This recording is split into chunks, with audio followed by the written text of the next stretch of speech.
Ry raha lasanabavy malala, ry ray aman-dreny malala, sandry malala, soko malala, izay manaraka ity fandarina tonom-bavaka ity.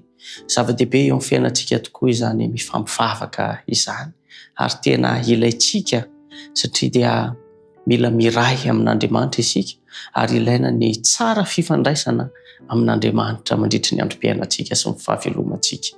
Ankehitriny dia tondram-bavaka manokana ny anabavy saray isika, koa raha mifanaraka amin'ny entaentanao izany antom-bavaka izany, dia minoa fa ho tanteran'Andriamanitra eo amin'ny fiainanao izany. Hivavaka isika.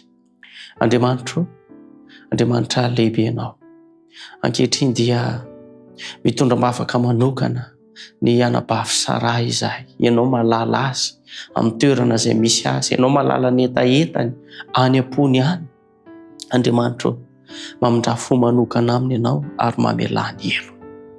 Misy zavatra izay ananany ayay amin'ny fanarananao. Tompo malalo, ataovy matoky anao tanteraka izany mpanompo vavinao izany.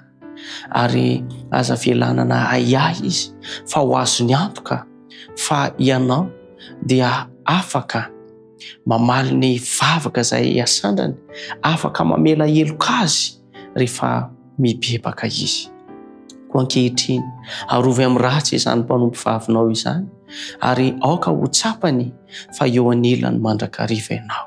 Raha misy namanay ihany koa mitovy antom-bavaka aminy amin'izao fotoana izao, dia tanterao amin'izy ireny ny sitraponao.